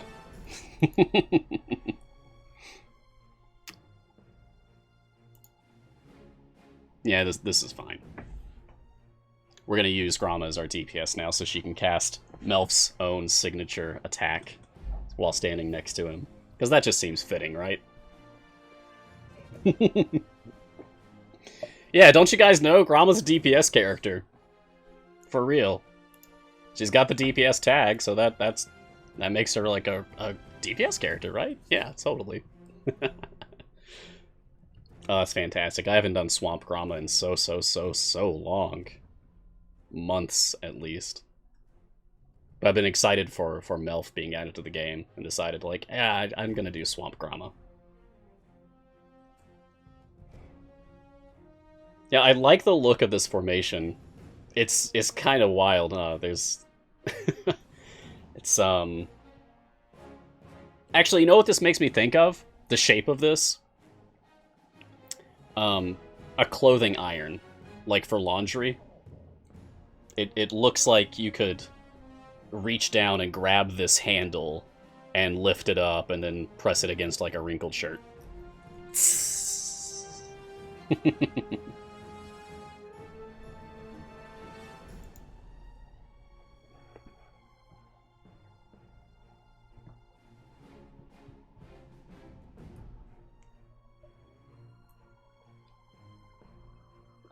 I'm out of water.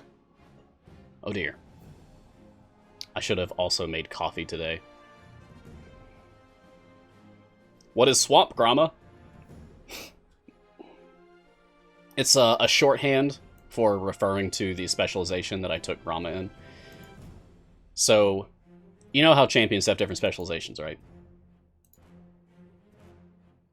Gromma has 3. Circle of the Mountain, Circle of the Arctic, and Circle of the Swamp. So when I'm saying Swamp Gromma, I mean Gromma with the Circle of the Swamp specialization. It's just a short way of referring to that.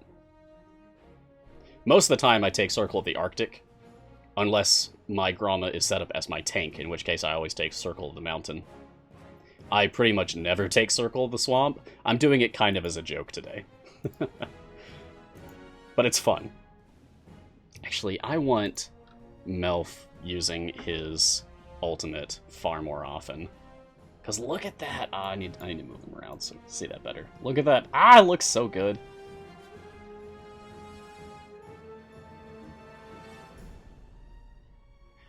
I think C&E actually did answer my question about who was the artist responsible for that meteor animation, but I forgot what they said.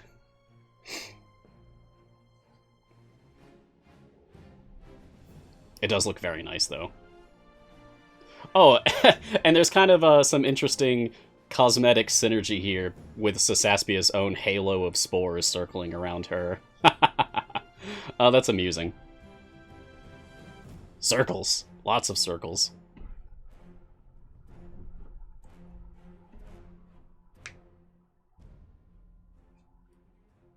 Bobby, the event is live. Greengrass, Year 3 is live. If you don't see it, you need to restart your game. Alexis and David, thank you, C&E. Well done, Alexis and David. Those meteors look really nice.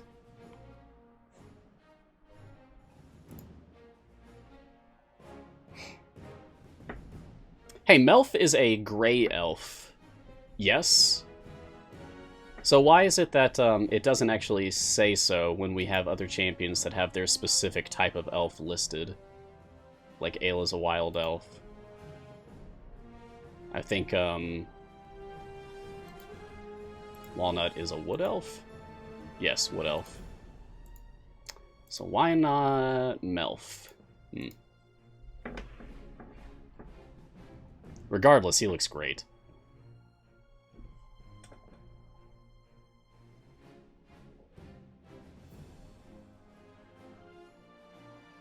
Oh yeah, it may be because Grey Elf isn't, like, officially in 5e content yet. Maybe it will be in the future. Grey Elves are definitely one of my favorite types of elves. Grey Elves, Sun Elves, I like Sun Elves a lot. I played a Sun Elf named Sindare in, unfortunately, a campaign that was cancelled. Went on permanent hiatus, but I really enjoyed that character. Sindare, Efelden, Efeldarin, Elf Eldaril. He had a very elvish name.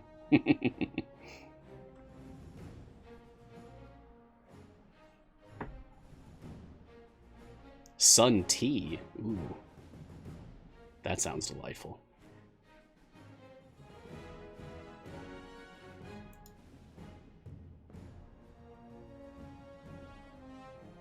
A part of me wishes Melf was a DPS role character.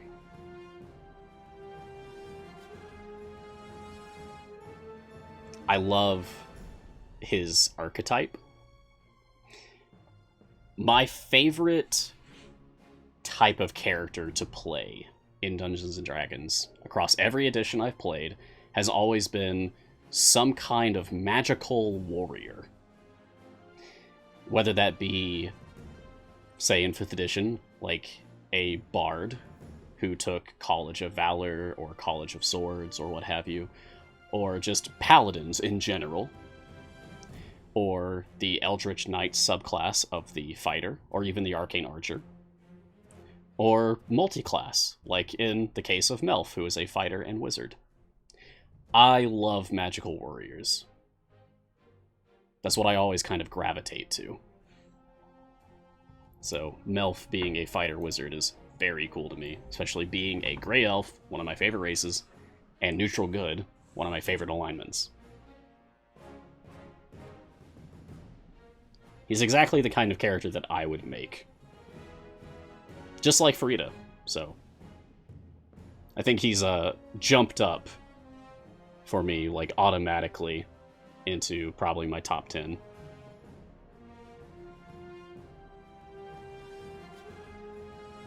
What is a Grey Elf? A Grey Elf is a specific type of elf. A subrace of elves. Just like High Elves, Wood Elves, Wild Elves, Sun Elves, Dark Elves, the Drow. There's also Grey Elves.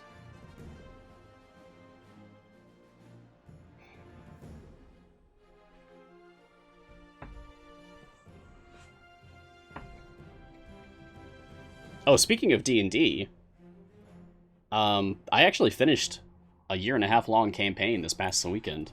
This past Sunday. My group finished the Tomb of Annihilation for 5th edition. We had a blast.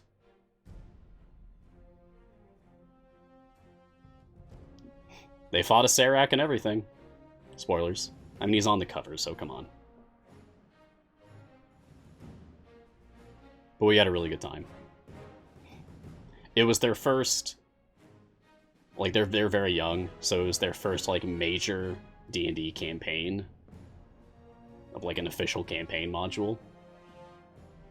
So it felt really special, being able to get through that whole thing with them.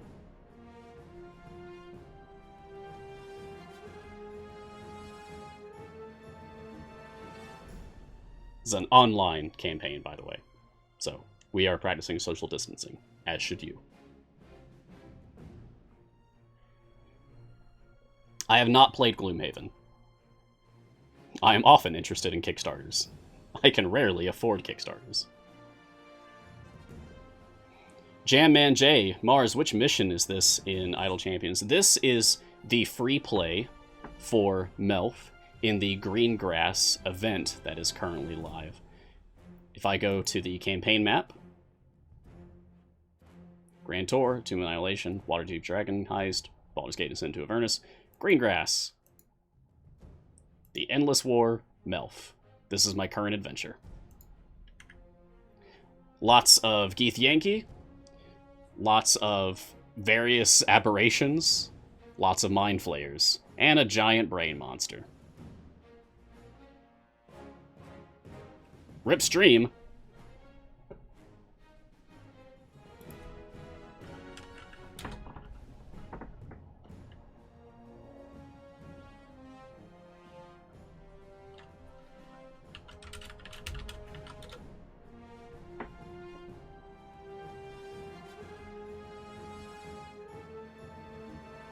Reconnection successful. Okay. Hopefully I'm back.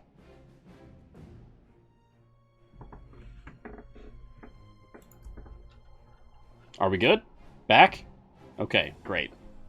That's the first time that's happened in 12 episodes. Not sure what happened there.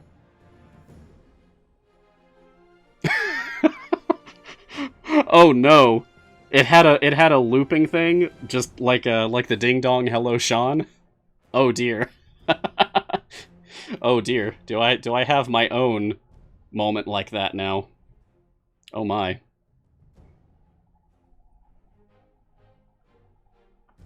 I never left for you. Oh, okay, that's good.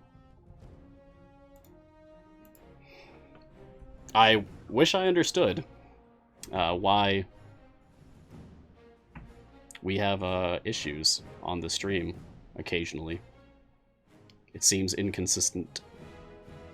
Don't apologize. Okay. Warfader, do I feel annoyed by how slow events feel at the start with no favor to influence them? Is there a shortcut for that? Do I feel annoyed with how slow events feel? I do not feel like events are slow. I no longer have that issue. I did once upon a time. I remember what that was like. So that's a fair question. Like, I still remember in detail what it felt like to be new, or to not be very strong, or what have you. I'm at the point now where I have every single character. They all have very powerful gear, so... no, I don't have an issue starting with 0 favor. I'll be able to get to, like, stage 600 or 700 on my very first run. And that's doesn't mean to come across as bragging, just, like, stating a fact. So that's not an issue for me anymore.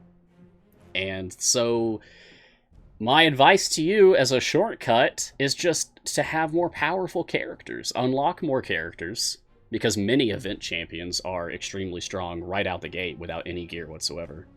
And get more gear for your champions in general. Get more item levels for your gear for your champions. Unlock more global blessings, global patron perks, and achievements. All of these things combine. All of these things add together. Nothing's ever really wasted. Well, 99% of everything in this game isn't wasted.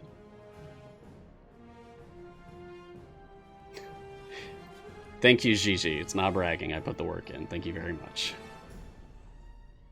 It's true. It's been many, many thousands of hours.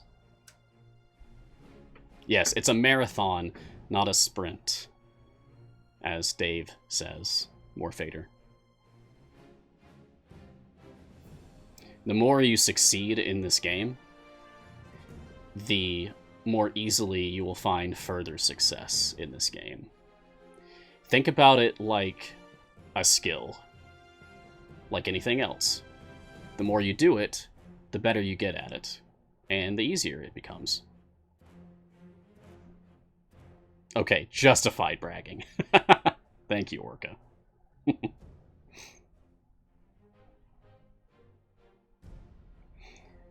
Well, I mean, Jay Schwa, it's true. We've all been there. Every one of us who has these huge accounts, every one of these veteran players out there, me, Garwar, Silisa, Ronan, and anybody. We've all been there when we just started the game and we had nothing.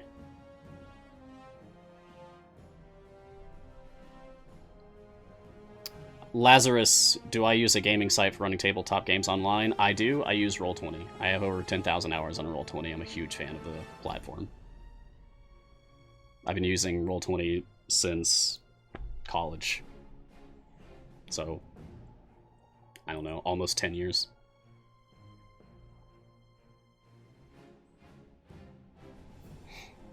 The one thing that I dislike about Roll20 is it does not hold your hand. Roll20 does not do a very good job whatsoever at teaching you how to use Roll20. Gonna have to figure out everything yourself, or have someone who already understands the platform explain it all to you. Otherwise, I think it is a brilliant method of playing D&D online. There's also D&D Beyond, of course. but I unfortunately have not had much practice at all with D&D Beyond. I would like to. D&D Beyond, hit me up. Let's talk. I'd love to use that platform more.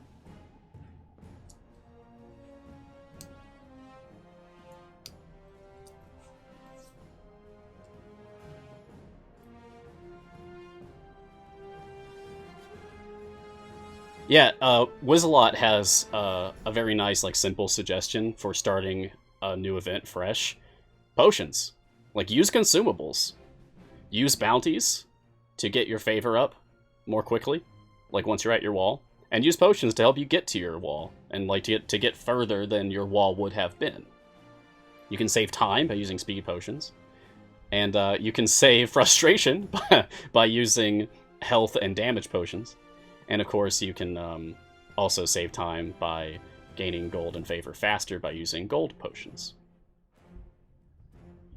Fire Breath also makes things go faster, of course.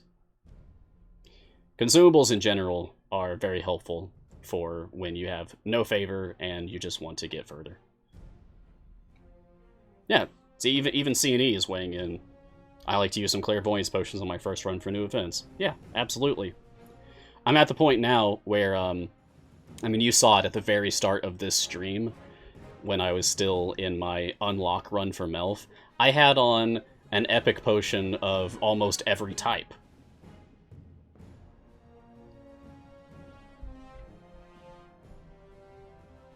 I throw on epic potions and just go. And eventually I'll reach my wall. 600, 700, something. Speed potion should have been red, because red makes everything go faster.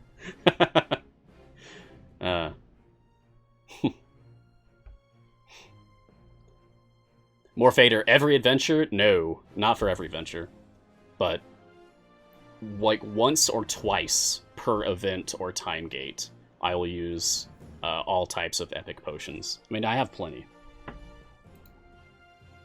23 speed, 58 fire breath, 50. Oh, you can see. I'm very lacking on epic health potions, however. HP Devout. Do I normally use all my bounty contracts up for the start of the event? I do. Every single event, I use all of my bounty contracts, regardless of how I feel about the champion that has been released for that event. I use every bounty contract I have, and I do my absolute best at trying to gear them up. I take it, like, with the same level of seriousness and dedication and passion each and every time. But you asked, like, if I use them all at the beginning. And I typically do use them all on, like, day one.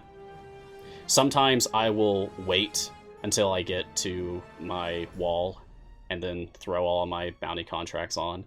But most of the time, I don't need to. Most of the time, Azaka farming at my wall for even just a couple of minutes will do more than the bounty contracts ever could, as far as gold and favor goes. So, hey, there's a tip, too, if you want to save time with generating your gold and favor income for an event. Get Azaka. Play through Tomb of Annihilation, get Azaka. It's easier now than it's ever been before. As time goes on, unlocking Azaka is just easier and easier and easier. It used to be a huge trophy to unlock Azaka. I remember it took me months to unlock her after she was released. It was hard once upon a time. Now it's much easier. Yes, Dave, no 100,000 free event tokens this time. I still don't understand what happened there. That was just a really strange coincidence. You're welcome, HP Devout. Yes, as Wizalot says, everything about events is fueled by the event tokens, which come to you at a consistent rate, which you can actually read that rate here in the How to Play FAQ for any event. It'll tell you, how do I get more event tokens, which are bouquets of flowers this time. They drop periodically for monsters in all adventures campaigns. You'll also receive event tokens along with your offline gold gains when you load the game after having been offline for a while. It's all consistent. Like, whether you're online or offline, you'll get the same amount. Finally, using bounty contracts in the event will award event tokens at a rate of 2.4 per minute. 72 for small, 576 for medium, and 1152 for large. 5 minutes left in this week's episode. I hope that you've all enjoyed the show. I'll be saying goodbye shortly, but not quite yet. If you have any more last-minute questions, now's a good time. And otherwise, I wish you all a happy green grass. We'll be doing more next week, of course. We'll do the remaining variants for Melf, if I haven't done them already by then. We'll go over Melf again. What I think the potion tastes like? Different fruit. If as a new player I want to dump $50 into an awesome free game, what would I suggest for you to pick up to get the biggest bang for your buck? Oh boy. The Founders Pack. Definitely. Definitely get the Founders Pack. That's probably the most value. Beyond that, maybe pick up anything that's on sale. Is there anything still on sale right now? Doesn't look like it. But look out for sales. The Founders Pack will never go on sale, I believe. They've stated such. But definitely get the Founders Pack. That's huge. Yeah, I would have said the Champions of Renown packs, but that is just above that $50 price point that Jay Schwa asked for.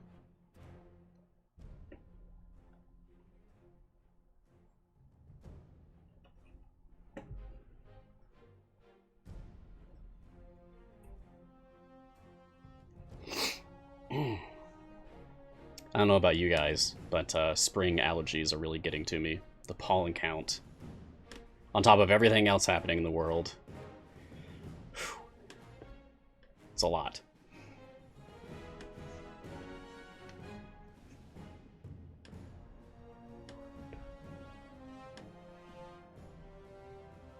As of course, there's also the wild offers. Those might be worth your money if the specific contents appeal to you. Wild offers are like random for everybody. Depends on what you already own or not. But something that often happens is people will post their wild offers into the Discord, and people will like weigh in on whether we think that's like worth it or not. So you can also do that. It gets you another way to engage with the community, which is something I will always champion. Ha ha ha ha ha.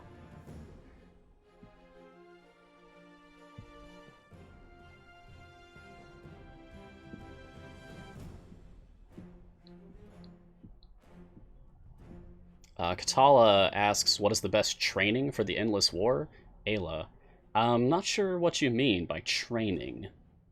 Like, what is the best stage to farm on? That would be the highest stage you can reach and continue getting kills on, which is what we often refer to as your wall. You're welcome, AMT. Yeah, I suppose I should do my sign-off, huh? So, well...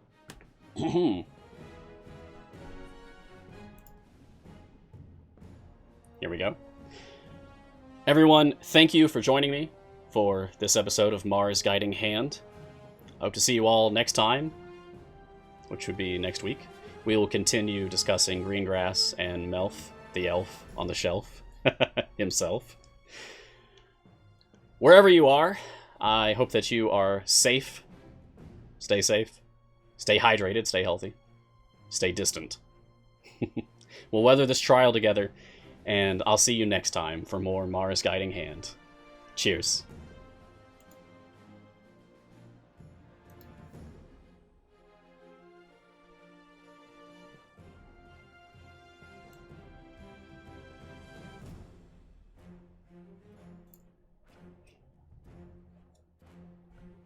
Oh, hey, one last thing. I actually got to guest on a D&D podcast a couple days ago.